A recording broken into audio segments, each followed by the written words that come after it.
What is up, family? We have another Patreon request. We got oh, ça va pas être une rigolade du tout. Non. Peut-être on va être très en colère quand on écoute ça. Je crois bien. Parce que le titre, Marc Dutroux, The Belgian Demon. The Belgian Demon. That doesn't sound too good. This is going to be in, I don't know how many parts. Let's begin at least and see what kind of beautiful human being Mark is. Huh? Vous êtes prêts? Okay, let's go.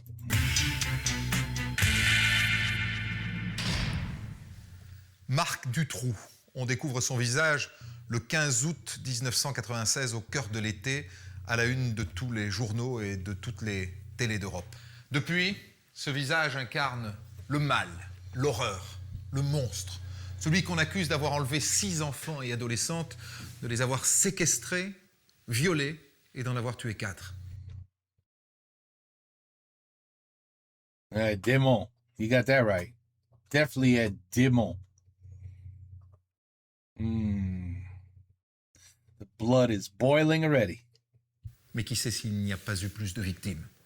L'affaire Dutroux a bien failli faire exploser la Belgique, car aujourd'hui encore, on craint que cet homme ait été protégé par la justice, qu'il ait eu des complicités au plus haut niveau de l'État. Dans l'affaire Dutroux, le pire reste peut-être à découvrir. Ah, Jesus. Elles sont vivantes, elles sont cachées quelque part, et elles sont probablement en train d'être maltraitées.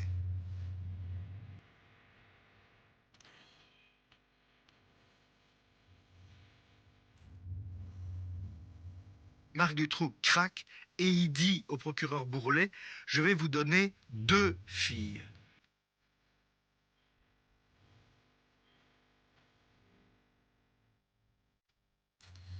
Rien que le fait d'enfermer un enfant dans cet endroit. What the Oh.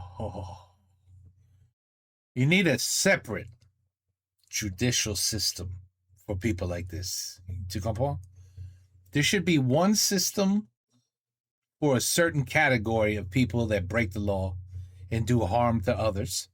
And then there should be another judicial system that's totally different on how you take care of people like this. You know what I mean? Totally different. Where you teach and make them understand what they made somebody go through. You know? You return the favor. Anyway. Déjà, c'est dégueulasse. À supposer que ça n'ait été que 10 minutes. C'est humainement monstrueux.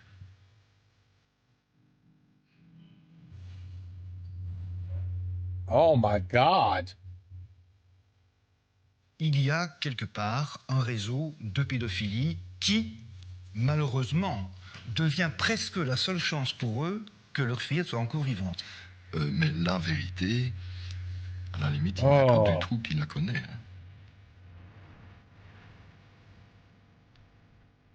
Yeah, you're really tough. You're a tough guy, I know. You're tough. You're real tough. C'est là que tout commence, à Grasse-Ologne, dans la banlieue de Liège, à 150 km de la frontière française. Le 24 juin 1995, une belle journée d'été. C'est le début des vacances et Mélissa joue dans son jardin avec sa copine Julie. Elles ont toutes les deux le même âge, 8 ans. 8 ans.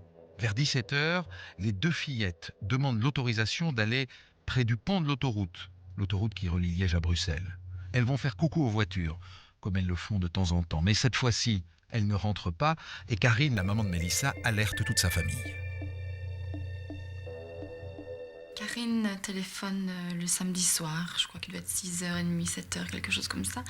C'est Michel, mon mari, qui décroche et Karine explique donc que Mélissa est partie se promener avec sa copine Julie et qu'elle n'est pas rentrée, qu'elle se tracasse. Karine savait très bien où Mélissa partait pour aller se promener, en tout cas au moins une partie du chemin. Donc elle est allée là où Mélissa avait dit qu'elle allait et elle n'a rien trouvé. Donc ça ne ressemblait pas du tout à Mélissa, donc elle a été alertée immédiatement. C'était inquiétant pour elle dès le départ. Un quart d'heure plus tard, les gendarmes sont sur place et ils refont le parcours supposé des fillettes. Sans résultat. Julie et Mélissa ont disparu sans laisser de traces. Mais les enquêteurs sont rassurants. Pour eux, c'est une simple fugue. Les parents n'y croient pas. Bien sûr que non. Oh, con. Quand les enquêteurs... Do you guys also have some bullshit law that your child has to be missing for like 48 hours or something before they'll even bother to take it seriously? C'est la même merde là-bas? ont sous-entendu que c'était plutôt une fugue, ça a été un non catégorique. Jamais de la vie, jamais, jamais, jamais, c'est impensable. C'était une offense pour nous. Pour les parents, c'est impossible, c'est inconcevable. C'était une injure, vraiment, c'était comme une injure de nous dire de leur dire que Mélissa ou Julie auraient pu fuguer. Elles avaient bon vivre, elles étaient bien, elles préparaient une petite fête pour l'école, elles chantaient, elles dansaient, elles étaient souriantes, avenantes. Of course, they're not running away. Oh là là. Devant la passivité des gendarmes, les parents décident de réagir. Le soir même, ils contactent l'association Marc et Corinne, spécialisée dans la recherche d'enfants disparus. Immédiatement, le président de l'association met en place une grande campagne d'affichage pour recueillir des témoignages. On a bossé toute la nuit à imprimer des affiches avec une photocopieuse à l'époque, à quadriller le territoire sur lequel il fallait afficher. On a téléphoné vers 3-4 heures du matin à plusieurs membres de la famille, des amis, demandant s'ils pouvaient être là vers 5-6 heures du matin pour commencer déjà à aller appliquer les premières affiches dans un périmètre assez proche au départ. En 2 jours, un réseau de bénévoles se met en place. 25 000 affichettes couvrent tout le pays. Sur les murs, sur les voitures, dans les journaux. Plus personne en Belgique n'ignore que 2 petites filles qui se prénomment Julie et Mélissa ont disparu. Sans pouvoir imaginer qu'elles vont devenir, toutes les deux, le symbole d'une affaire qui fera trembler le royaume sur ses bases. Biggest nightmare you could imagine. Biggest nightmare. Dès le début, les journalistes José Dessart et Léon Michaud, qui animent l'émission Faits divers, très connue à la télé belge, s'intéressent de près à la disparition des 2 fillettes. Ils sentent que quelque chose ne tourne pas rond et rencontrent les parents. Qu'est-ce qu'ils pensent de l'enquête? Qu'est-ce qu'ils vous disent du travail qui est effectué par les gendarmes à l'époque? Disons qu'effectivement, la gendarmerie arrive assez vite le soir même sur les lieux, mais en ordre dispersé et sans coordination. C'est-à-dire qu'il n'y a pas de périmètre de sécurité, on emploie les chiens pisteurs, mais ils ne partent pas de la maison, on les fait partir directement du pont, là où les petites disaient vouloir aller. Il n'y a pas de descente du parquet d'abord, puis pas de descente du labo de la PJ, on ne relève pas les micro-traces dans la chambre des petites. On ne dit pas aux parents, surtout n'entrez pas dans la chambre pour ne pas justement perturber et détériorer les microtraces. Donc les parents doivent eux-mêmes organiser les premières battues, mais ils ne savent pas contrôler tout le monde. Chez eux, on passe, on va et on vient et on détruit peut-être des traces. Tout ça manque tout à fait de prise de conscience de l'importance de ce qu'il faut faire à ce moment-là. Lorsqu'il y a un hold-up, la police réagit d'une toute autre façon. Hein. Qu'est-ce qu'ils pensent les gendarmes?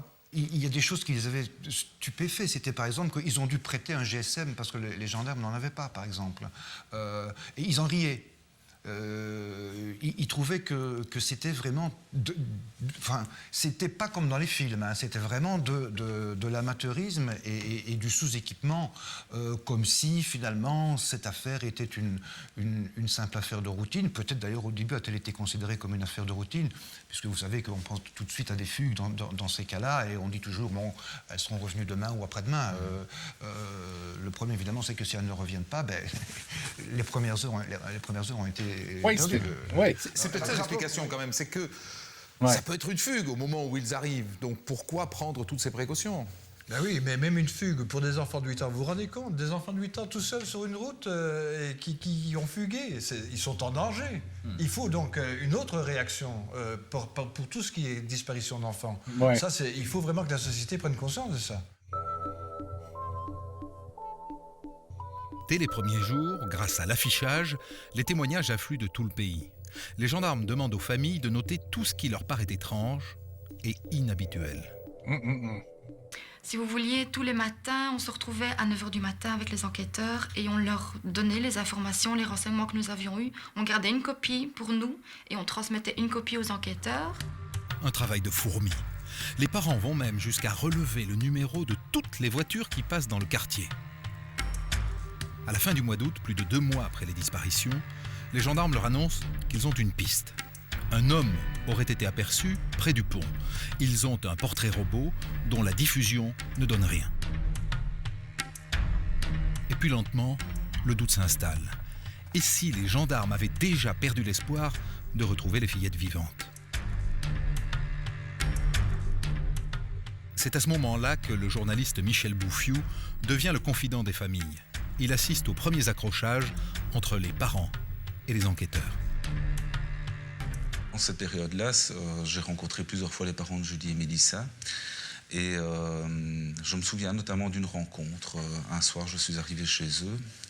Il y avait un enquêteur qui était là, quelqu'un de la police judiciaire de Liège. Et je me souviens que cette personne était un peu moqueuse par rapport à certaines hypothèses qui étaient évoquées par les parents de Julie et Mélissa, qui étaient convaincus que leurs enfants étaient en vie. Et il était très clair qu'au niveau...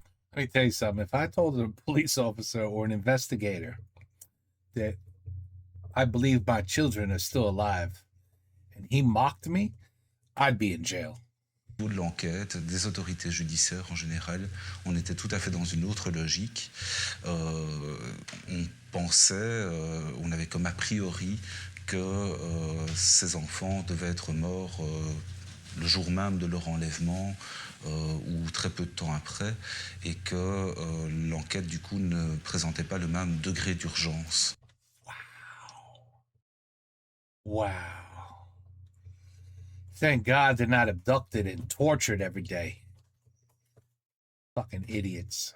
On avait l'impression que ils cherchaient des corps et ils cherchaient d'abord des coupables. Et là, on était en désaccord avec eux parce que nous cherchions les petites et nous étions convaincus qu'elles étaient vivantes. Donc nous cherchions Julie et Mélissa vivantes, eux, ils cherchaient des coupables. Et là, il y avait vraiment un écart. On n'arrivait pas à s'entendre à ce niveau-là. On sentait bien qu'il y avait un décalage entre eux et entre nous. C'est l'incompréhension. Et les familles découvrent que l'enquête est peut-être victime de rivalité policière. Oh, wow. That's On all s'est you bien need. rendu compte qu'il y avait des tensions entre les enquêteurs parce qu'il y avait d'une part la gendarmerie, il y avait d'une part la police communale, il y avait la BSR, donc la brigade spéciale de recherche, et puis il y avait le parquet. Et on se rendait compte que quand on donnait l'information à l'un, les autres ne l'avaient pas. Alors que, logiquement, on avait eu très tôt une réunion et un enquêteur, un agent en tout cas de la BSR nous avait expliqué, nous on centralise tout, mais on travaille ensemble évidemment. À Liège, pour superviser l'affaire, Ouais. la juge d'Outreau a nommé un homme de la PJ, le commissaire Lamoque. Mais sur le terrain, ce sont des gendarmes qui mènent l'enquête. Cette rivalité entre police et gendarmerie est l'une des clés de l'affaire du Trou. Elle aura des conséquences dramatiques. Of course. De leur côté, les familles réclament au juge l'accès au dossier. La juge Martine d'Outreau le leur refuse. Le juge d'instruction n'a jamais voulu communiquer le moindre renseignement aux parents de Julie et Mélissa. Et très rapidement, ça a tourné à l'aigre, en fait, avec des remarques du genre vous savez, ce n'est pas mon seul dossier, j'ai beaucoup de travail. Yeah, I've got Mais a les lot of parents cases. insistent. Et à la fin de l'été, la juge finit par les recevoir. Un jour, The whole summer has passed? La juge d'instruction leur a dit, bon, ben, vous voulez savoir quel type d'informations il y a dans ce dossier. Eh bien, je vais vous donner un exemple. Et elle a lu une lettre qui avait été envoyée par un témoin anonyme et qui décrivait les circonstances dans lesquelles Julie et Mélissa étaient soi-disant mortes. Et donc, comment les corps avaient été mutilés, comment elles avaient été violées, etc. On sait aujourd'hui que c'était du vent, que c'était une fausse piste. Mais donc, le seul document qui a été révélé par la juge d'instruction à l'époque aux parents de Julie et Mélissa, c'était un document de ce type-là. Donc, en fait, pour les dégoûter. D'un côté les familles, de l'autre la justice. Le dialogue est rompu. Alors le 13 septembre 1995, les parents décident d'alerter l'opinion dans la célèbre émission de télévision de José Dossard et Léon Michaud.